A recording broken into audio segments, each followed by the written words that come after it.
안녕하세요. 드디어 2강 차례인데요. 2강에서는 여러분에게 수사 기법, 또 프로파일링 시스템이 뭐냐, 그리고 수사 기법을 어떻게 할 거냐, 이런 부분을 중요한 부분만 집어서 강의를 하겠습니다. 한번 볼까요? 프로파일링 시스템은 경찰청에서 운영하고 있죠. 처음에 말씀드렸듯이 복지부 자료, 지문등록 자료, 의료보험공단, 선박 자료는 뭐냐면은 우리가 이제 그 실종자가 혹시 행여나 새우잡이 어선이라든지 해외에 이렇게 그 일꾼으로 잡혀간 거 아니냐, 그 여부를 확인하기 위해서 선박 자료도 프로파일링 시스템에 연기되어 있어요. 또 하나는 실종 사건인 경우에는 가족들과 함께 동행해서 사건을 접수해야 됩니다. 왜냐하면은 가족만큼 실종자에 대해 더 잘 알고 있는 분은 없거든요. 웬만하면 현장 갈 때도 가족과 동행하고 접수할 때도 동행하는 게 좋다. 그리고 가족들의 마음이 우리보다 앞서기 때문에 그분들 마음이 우리에게 고스란히 전달된다. 그래서 함께 가능하면 할 때는 동행해서 하면 좋겠다 생각합니다. 그리고 우리는 탐문과 철저한 증거 수집에 힘써야 된다. 특히 탐문하고 증거 수집할 때 수첩에다가 시간과 장소를 명확하게 기재하고 거기서 뭐를 얻었는지, 뭐를 발견했는지 꼼꼼하게 꼭 기록해달라.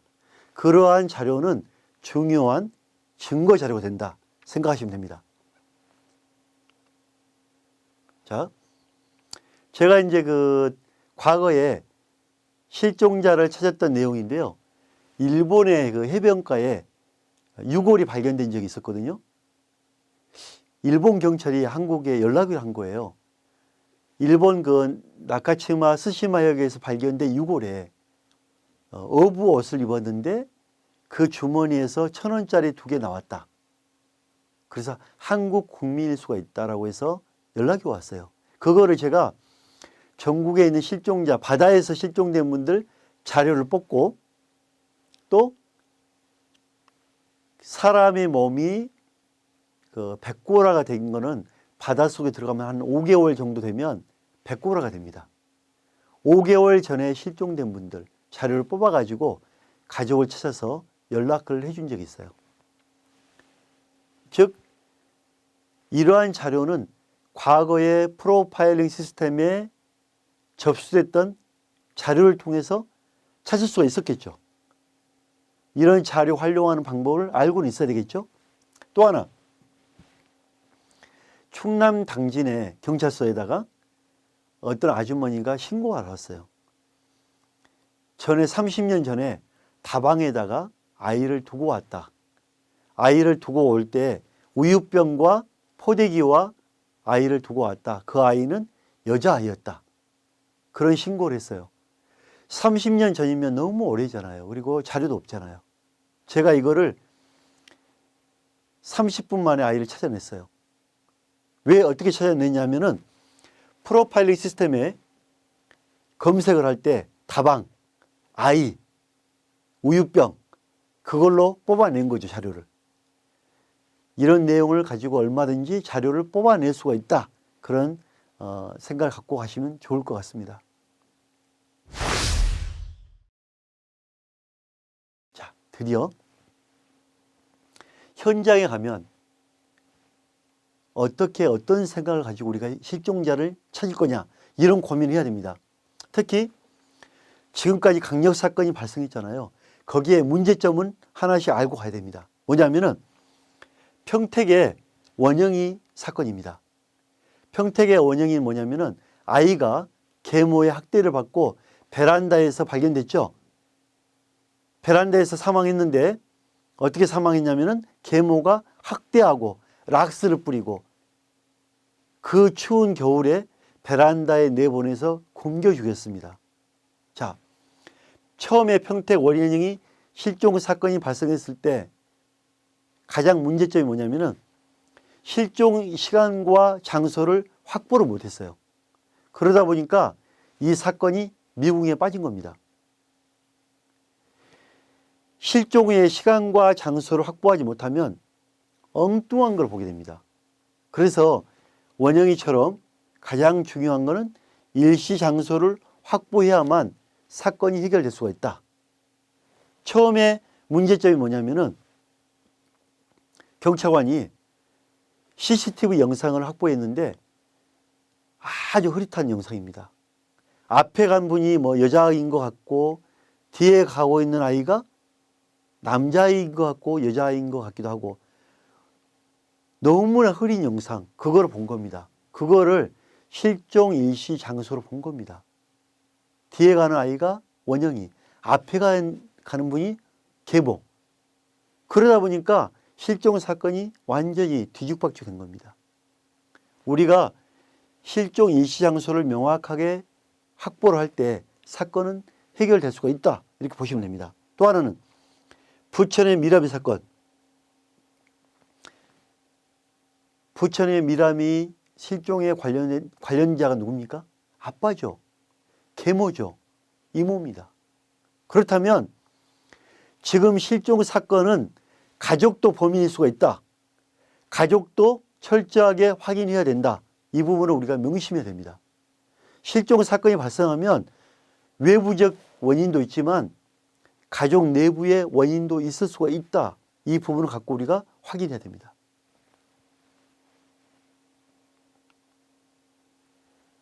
자,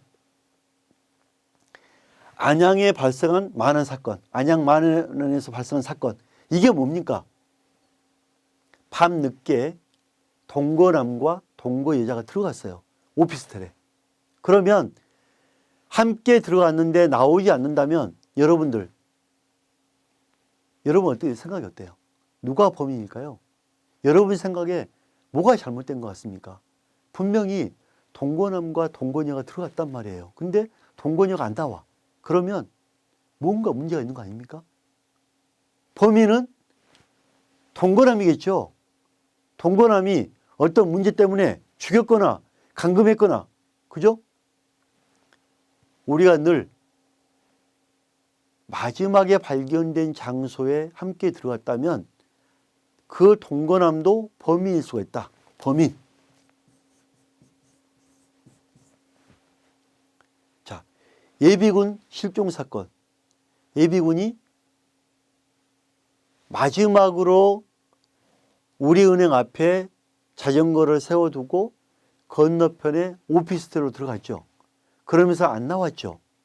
그렇다면 예비군에 그 오피스텔에 친구가 있는지, 평소 생활 패턴, 왜 거기에 들어갔는지 확인해 봐야 되겠죠. 뭔가 이유가 있기 때문에 그 오피스텔에 들어간 거 아닙니까? 그런 부분을 명확하게 파악한다면 실종 사건의 실마리가 나오는 거죠. 그죠? 자, 고성에서 아이가 실종됐죠. 김서인이가 실종됐는데 어디서 발견됐죠? 문제가 어떻게 풀렸죠? 그거는 서인이가 마지막으로 생활했던 곳에서 단서가 나온 겁니다. 자, 여러 가지 사건을 보면 가장 중요한 부분이 어디입니까? 장소죠. 목격지죠. 그리고 거기에 왜 갔는지, 왜 거기서 실종되었는지, 그 부분을 우리가 깊이 파고든다면 뭔가 해결책이 나오지 않을까요?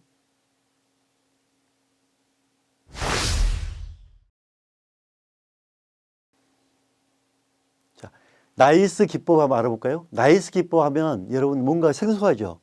대체 나이스 기법이 뭐야? 뭔데? 그런 생각이 들죠? 자, 어려운 건 아니고요. 나이스 기법 보면 우리가 이제 그 은행의 거래 내역이라든지 연체 기록, 또 카드 거래 내역, 핸드폰을 만들었다든지 또 갚아야 될 돈이 연체가 되었다든지 그런 내용 자료를 확인하는 건데, 특히 우리가 기억한 게 렌탈, 리스 이런 내용도 있고요. 재미있는 거는 경품에 당첨될 때 그런 내용도 기록에 들어갑니다. 그래서 이러한 자료는 우리가 이제 실종자가 생활 반응이 있다 이렇게 판단합니다. 생활 반응.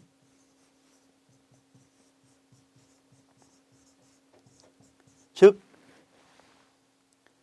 사람이 실종되었는데 한 달이 지나도록 은행 거래 내역도 없고 뭘 사먹는 기록도 없고 아무것도 없다면 우리가 생각해 볼 수 있잖아요. 사망하지 않았을까? 누구에게 감금되지 않았을까? 그런 생각도 할 수 있겠죠. 그렇기 때문에 신용조회 정보는 정말 중요합니다. 자, 이러한 신용정보 조회를 가지고 우리가 현장에 나가다 보면 가끔 그런 경우가 있어요. 사람은 실종되었는데 병원에 다녀온 기록, 은행에 대출을 받은 기록이 가끔 나와요. 그런 경우에 확인해 보면 부모가 명의를 위조해서 사용하는 경우가 가끔 있습니다. 그래서 이런 경우에는 남의 명의를 도용했기 때문에 형사처벌이 됩니다. 그런 부분도 우리가 유념해야 됩니다. 그 다음에 나이스 평가가 중요한 부분은 가장 중요한 게 개설한 시점보다는 약간 후일이 된다는 뜻이에요. 이게 무슨 말이냐면은 신용정보를 은행에 쓴다면 정보회사에 통보되는 기간이 약 한 달 정도 걸릴 수가 있다. 그렇기 때문에 오늘 내가 사용한다고 해서 바로 신용정보기관에 바로 등록된 건 아니다. 그런 기간의 틈을 우리가 알고 활용하면 좋겠다는 생각이 듭니다. 자, 그래서 이 그림 보면 금융기관, 신용정보원을 거쳐서 나이스 평가 정보에 등록이 되는데 나이스 평가 정보원 여기 회사는 우리나라의 신용정보의 한 60% 정도, 70% 정도 그 자료를 가지고 있습니다. 대부분 포함된다고 또 봐야 되겠죠. 그렇기 때문에 이 기관의 정보를 많이 활용하면 좋겠다는 생각이 듭니다. 여기 보면 영장이 이게 나오죠. 경찰청에서 경찰관들은 실종자를 확인할 때 영장 집행을 많이 합니다. 그런데 우리가 꼭 알고 가야 될 부분이 하나 있어요. 뭐냐면은 18세 미만 아이들 같은 경우에 특히 청소년 같은 경우에는 부모가 법정 대리인이거든요. 그러면 부모가 이 정보를 활용하라는 허락한다는 동의서에 사인을 하고 부모의 신분증을 복사해 준다면 영장 없이 바로 여기서 정보를 활용할 수가 있다.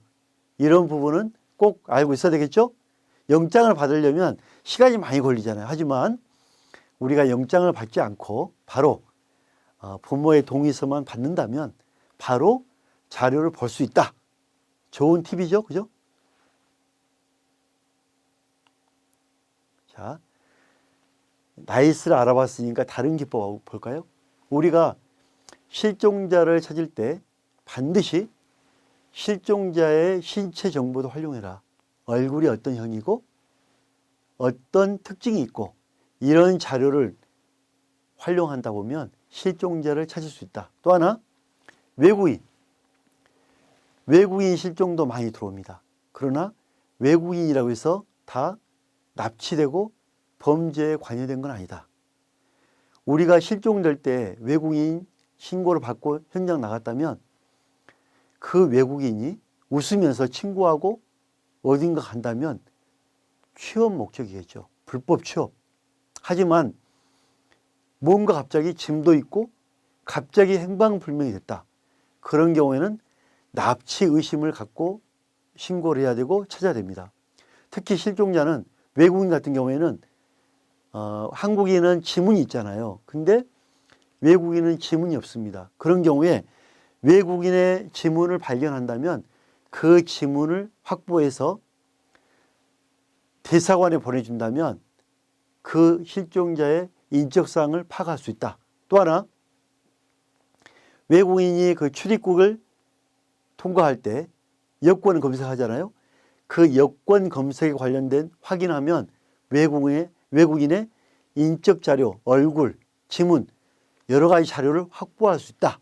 이런 부분을 가지고 우리가 외국인 수사를 하면 되겠습니다. 또 하나 경남 무악산 사건 뭐냐면은 무악산 등산한 아줌마가 실종되었습니다. 7일 후에 일주일 후에 발견해 보니까 칠부 능선에서 아줌마가 변사로 발견되었는데 그 변사된 장소에 장갑이 발견되었어요. 그 장갑을 파괴검사, 장갑 하나하나를 잘라서 장갑 속에 있는 땀방울을 확보해서 범인을 잡았죠. 그런 것처럼 실종 사건 현장에 발견된 유류물, 그런 모든 유류물은 증거 자료가 된다. 그걸로 범인을 잡을 수가 있다. 이렇게 보시면 됩니다. 유기 사건. 유기 사건이 뭡니까? 아이가 버려진 경우죠. 특히 어린아이가 버려졌다면 버려진 장소는 전혀 무관한 곳은 아니다. 뭔가 관계가 있다.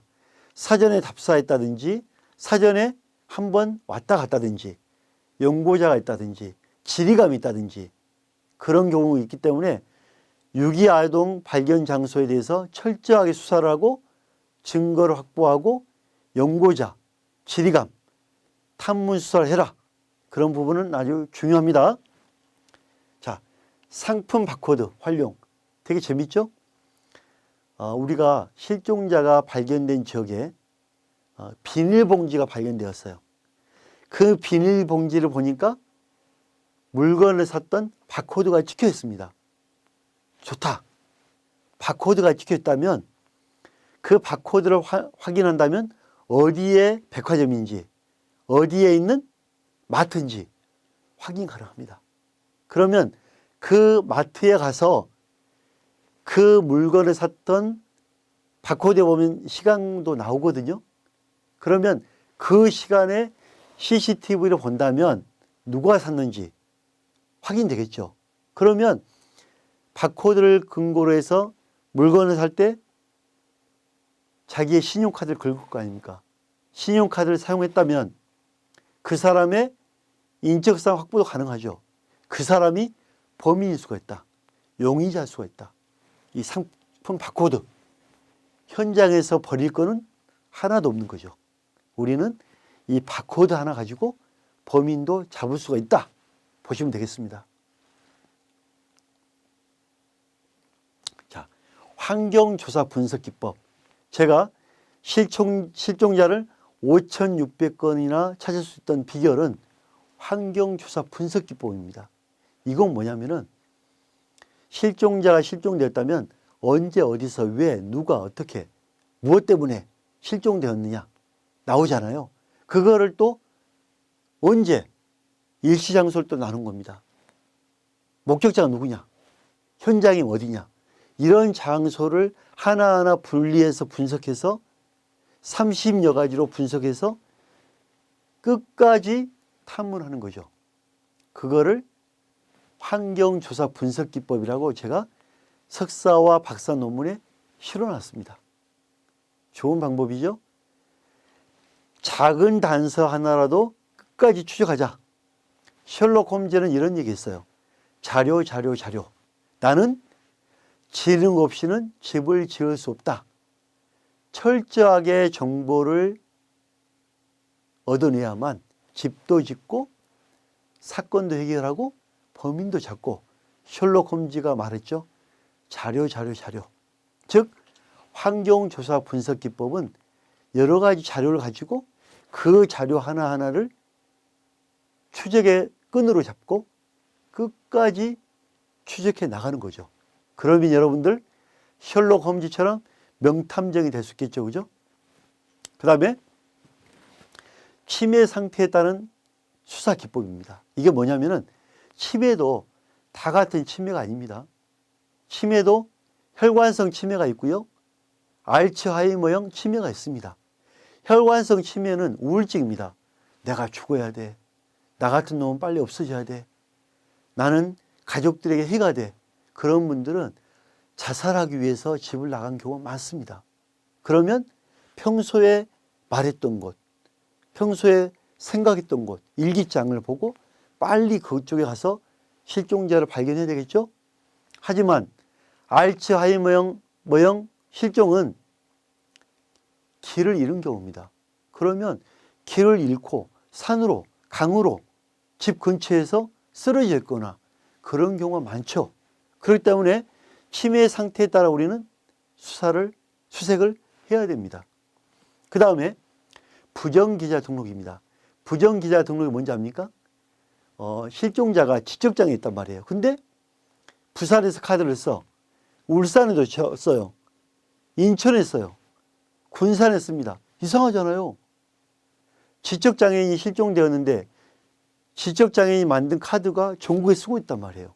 그런 경우에 은행에다가 경찰의 도움을 받아가지고 부정기자 등록을 합니다.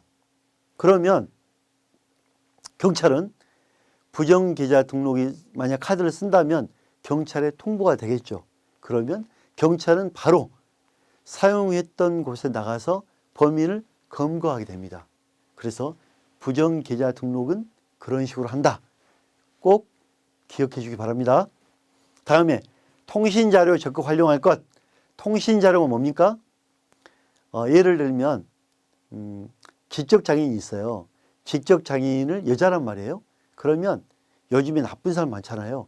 그 지적장애인을 데리고 와서 성놀이기로 이용합니다. 잠도 자고 먹을 거 사주고 자기 한마디로 성욕구로 활용하는 겁니다. 그리고 임신하면 그 아이를 낙태하기 위해서 산부인과에 데리고 갑니다. 산부인과에는 반드시 보호자 이름을 기록하죠. 그죠? 그러면 지적장애인 여자인데 누군가 임신해서 낙태하러 왔는데 보호자로 왔단 말이에요. 그런 경우에는 보호자 연락처를 남겨놓죠. 그러면 경찰에 신고해서 그 연락처를 통신자료 활용하면 그 핸드폰의 주인, 집 주소 다 나옵니다. 바로 범인을 잡을 수 있겠죠? 다음, 실종자 평소 취향을 확인하라. 실종자의 평소 취향을 확인한다면 그 취향에 따라 실종자를 발견할 수 있겠죠? 그죠?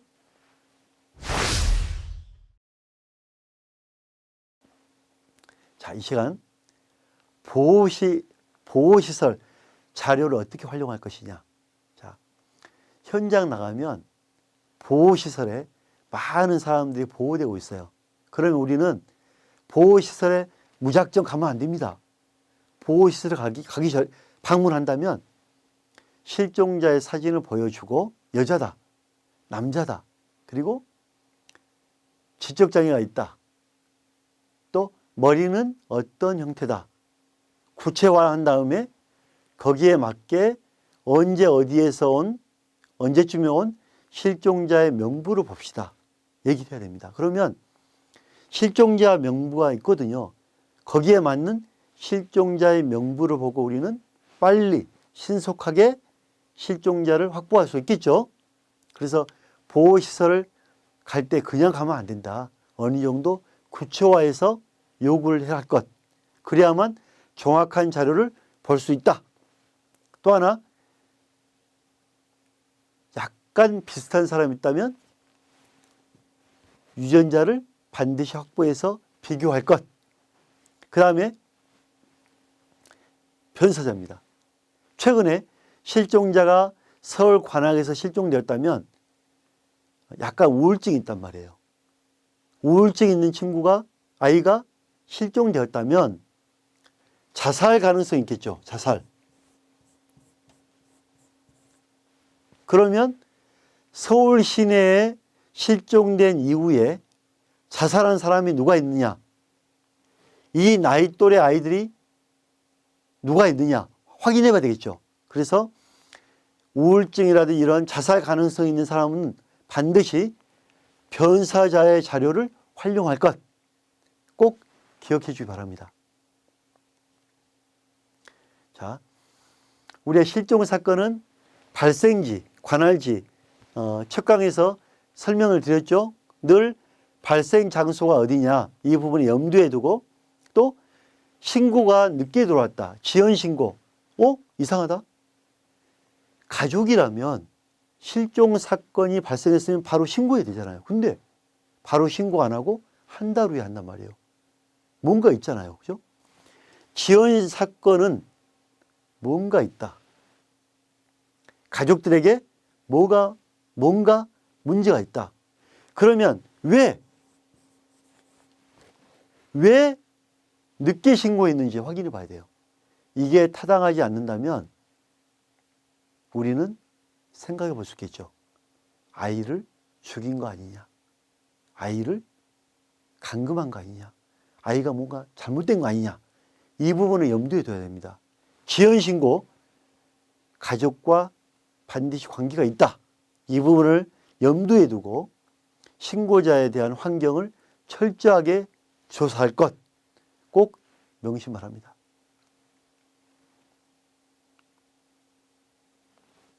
자, 외국 여행객과 외국 거주자 이런 부분은 가장 중요한 부분 하나만 얘기할게요. 자, 단기 체류냐,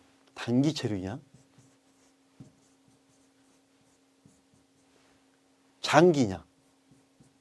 자, 대부분 여행객 같은 경우에는 큰 문제가 없지만 장기자, 특히 요즘에 우리나라 국적을 얻기 위해서 위장 결혼한 다음에 한 6개월에 1년 있다가 없어지는 경우가 많아요. 그런 경우에 이 장기 신고가 들어옵니다. 그런 경우에는 반드시 힘들게 고민하지 말고요. 출입국 관리사무소의 자료를 확인하기 바랍니다. 출입국 관리사무소는 이 장기자에 대해서 관리합니다. 이 장기자 친구, 연락처, 일하는 곳 확보 가능합니다. 그렇기 때문에 출입국 관리사무소 자료를 확인할 것. 자, 그 다음에 당시 실종 아동이었으나 현재는 성인인 경우, 성인 된 실종자를 찾았단 말이에요. 근데 귀가를 옳지 않아요. 나는 안 갈 거다. 하지만 그분은 성인이었잖아요. 그죠? 그러면 성인의 의사를 존중하고 왜 집에 안 돌아갈 것인가 의견을 명확하게 기재하고 그분의 사인을 받기 바랍니다. 그런 자료를 신고자에게 전달한다면 큰 문제 없이 해결 가능하다. 왜냐하면 성인의 의사를 존중해야 되기 때문에. 그래서 증거를 가지고 우리는 신고자에게 통보를 해야 되고 가능하면 사진까지 찍어서 명확하게 알려주면 좋지 않겠나 싶습니다. 자, 우리가 지금 이제 외국 나라의 내용을 중요한 것만 간단히 한번 짚어볼까요? 지금 미국 볼까요? 미국과 일본은 실종자를 아주 세분화시켰다. 호주, 캐나다도 유형별로 위험도를 평가를 한다. 특히 미국은 주마다 약간 다르죠. 주마다 다르지만 여기 보면 그 긴급하냐 비긴급하냐 이렇게 구별하고 있고요. 또 하나는 18세 아동이 실종되었을 때 잠재적인 유괴 범주가 있는 경우에는 즉시 FBI가 수사에 가담한다. 특히 그 미국 같은 경우에는 NCMEC 민간단체인 NCMEC이 많이 지원되고 있습니다. 우리나라에도 NCMEC이 좀 생겼으면 좋겠다. 그런 생각도 갖고 있습니다. 그 다음에 미국은 아까 주마다 다르죠. 간단히 볼까요? 재난실종, 여보호, 길 잃은 이렇게 세 가지로 중요한 게 이제 크게 세 가지로 나누고 있고요. 이거를 세분화해서 주마다 9개까지 분류하는 경우도 있고 합니다. 부모, 가출, 삼자, 의심스러운 상황, 정보 없다, 자진 가출. 특히 이제 여기 보면 캘리포니아가 했지만 워싱턴 DC 볼까요? 워싱턴 같은 경우에는 급박하지 않는 급박한 실종과 급박하지 않는 실종을 나눴는데 여기도 마찬가지 급박하지 않는. 일본 볼까요? 저는 일본 같은 경우에는 우리나라보다 실종의 어떤 시스템 이런 거는 많이 떨어져 있어요. 그러니까 즉 우리나라가 일본보다 더 우수하다 이렇게 평가를 합니다. 특히 그러나 일본 같은 경우에는 뭐냐면은 실종이라는 개념을 사용하지 않고요. 위험도에 따라서 단순 행방불명, 특이한 행방불명 이렇게 구별해서 하고 있습니다. 넘어갑니다. 자, 일본 같은 경우에는 범죄 관련성 있는 경우는 형사국에서 담당한다. 이렇게 보시면 되겠습니다. 우리나라도 범죄 사건이 있을 때는 우리나라 강력팀 투입돼서 하고 있죠. 그죠? 자, 호주 볼까요? 호주는 실종자가 직면할 수 있는 위험 정도를 고려한 위험 평가 절차를 개발했습니다. 즉, 실종 상황에 관한 정보, 평소와 다른 어떤 패턴 이런 거를 분석해서 하고 있는데요. 특히 이제 호주는 상중하로 구별했습니다. 고도 위험, 중간 위험, 하위 위험. 캐나다 볼까요? 자, 캐나다 같은 경우에도 꽤 노력을 많이 하고 있죠. 실종과 가출의 구분은 없고요.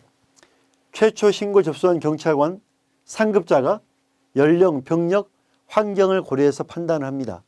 그래서 위험도를 3단계로 구별해서 하고 있다. 즉 1단계, 2단계, 3단계 이렇게 구별을 하고 있다. 자, 우리나라는 2015년도부터 준비해 가지고요. 2017년도 정착이 좀 됐는데 코드 제로, 코드 1, 코드 2 이렇게 구별하고 있습니다. 코드 제로는 아주 긴급한 경우 100% 출동하는 겁니다. 형사계 또 여청수사, 파출소 100% 출동하죠. 코드 1 위험하다. 이거는 우리가 이제 50% 출동입니다. 파출소는 당연히 출동하는 거고요. 여기 보면 여청수사, 지역경찰은 출동을 합니다. 하지만 강력팀 형사는 아직까지는 지켜보는 관방이죠. 그러니까 코드 1은 위험하다. 하지만 코드 제로는 긴급하고 코드 1은 위험한 경우다. 마지막으로 코드 2는 지역경찰만 출동합니다. 즉 약간 주의를 가지고 출동한 경우죠. 저는 개인적으로 잘 됐다. 진작 우리가 코드 제로, 코드 1, 코드 2로 나눠서 대응을 했어야 된다고 봅니다. 우리가 앞서 봤지만 미국, 호주, 캐나다, 일본 다 유형별로 분석을 했잖아요. 우리나라도 드디어 코드 제로, 1, 2로 분류해서 일을 하고 있다. 이렇게 보시면 되겠습니다. 이해가 되시죠? 그죠?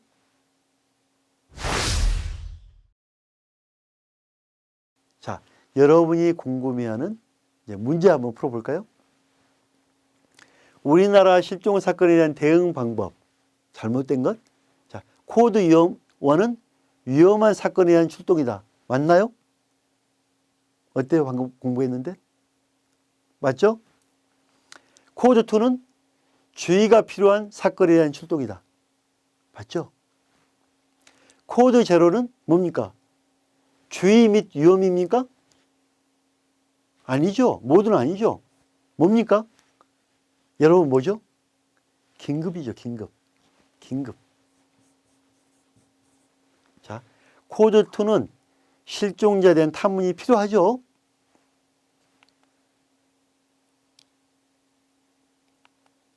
다음 문제 볼까요? 신형 정보 활용 수사. 기억나시죠? 그죠? 가출의 무엇이냐니까요. 가출의 위치를 파악하는 수사입니까? 이거는 위치 추적 되겠죠. 실종자의 계좌번호를 확인하는 수사다. 계좌번호. 뭐 틀린 건 아주 틀린 건 아니죠. 아주 맞는 것도 아니고 아주 틀린 것도 아니고 그죠? 실종자의 회사와 친구 관계를 파악하는 수사다. 어떻게 보면 탐문 수사죠. 그죠? 실종자의 대출 신청, 카드 발급 신청, 휴대전화, 상거래 흔적을 확인하는 수사다. 맞죠? 그죠?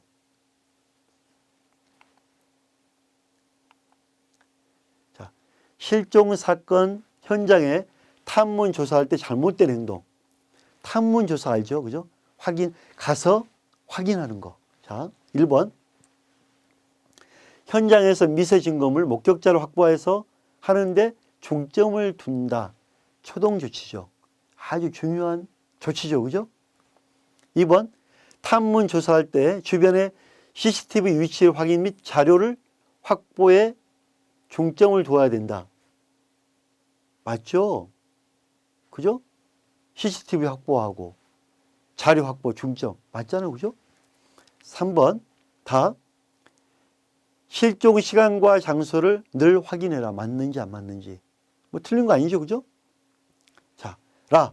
실종 장소가 건물이라면 단순 사건의 무게를 두고 시간을 가지고 확인할 필요가 있다? 자, 실종자가 건물에 들어가서 안 나와요. 실종 신고가 됐어요. 예비군 사망사건, 동거녀, 안양 만안의 동거녀 실종사건. 다 건물에 들어가서 안 나왔잖아요. 그런 경우에는 강력사건이잖아요. 그죠? 강력.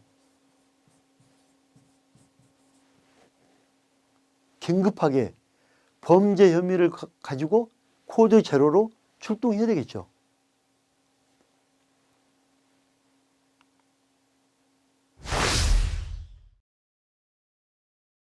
우리가 그동안 배웠던 내용을 한번 정리 한번 해볼까요? 프로파일링 시스템 활용 기법. 프로파일링은 많은 자료가 들어가 있다. 거기에는 복지부, 시설자료, 지문등록자료, 의료보험공단, 선박자료 이런 자료가 많이 있기 때문에 경찰의 도움을 받아서 자료를 확인할 것. 또 하나, 되도록이면 가족과 동행할 것.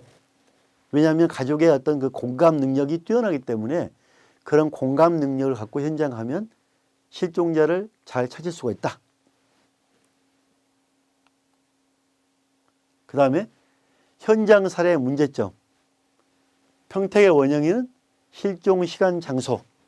부천 미라미 사건은 부모도 확인해라. 신고자 확인할 것. 안양 마흔 사건은 건물에 들어가서 안 나왔잖아요. 동거 남자 확인할 것. 건물에서 안 나오면 강력 사건의 무게를 둘 것. 예비군 사망도 그 건물에 들어갔다면 친구 관계. 실종자의 패턴을 확인할 것.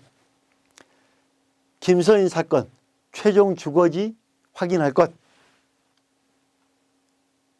나이스 기법 알죠? 나이스는 생활 반응을 확인할 수 있는 자료다. 금융자료. 또 이 금융자료는 한마디로 생활 반응을 확인할 수 있는 자료다. 또 하나 18세 미만 아이 거는 부모의 동의가 있으면 영장 없이 자료를 확인할 수 있다. 같은 내용이죠. 또 하나 우리가 확인한 내용은 연체 정보도 체크할 것. 자, 우리가 이제 그 신고 대응에 문제점이 많아요. 이 문제점에 대해서 좀 고민을 해본다면 특히 보호시설 자료를 잘 활용하고 있느냐. 보호시설 갈 때 반드시 언제 실종됐는지 일시 장소와 실종자 인적성을 가지고 실종 이후에 보호시설의 명부를 볼 것, 명부. 그 다음에 우울증이 있다면 변사자 자료를 확인할 것. 성인 실종 문제에도 경각심을 가지고 확인할 것.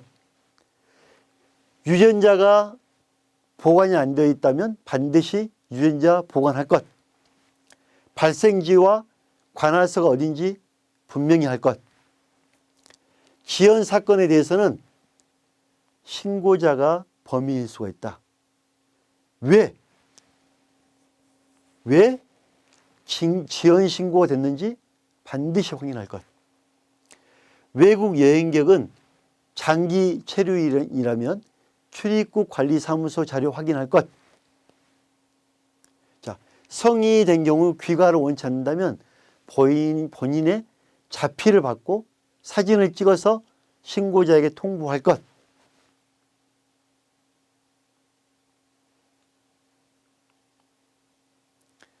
자, 우리 실종 신고를 받을 때는 미국, 일본처럼 위험도에 따라서 신고를 받잖아요. 우리도 이왕이면 실종 신고를 받을 때 코드 0, 코드 1, 코드 2 이렇게 해서 아, 이거는 급한 건이구나. 급한 사건이구나. 급한 실종이구나.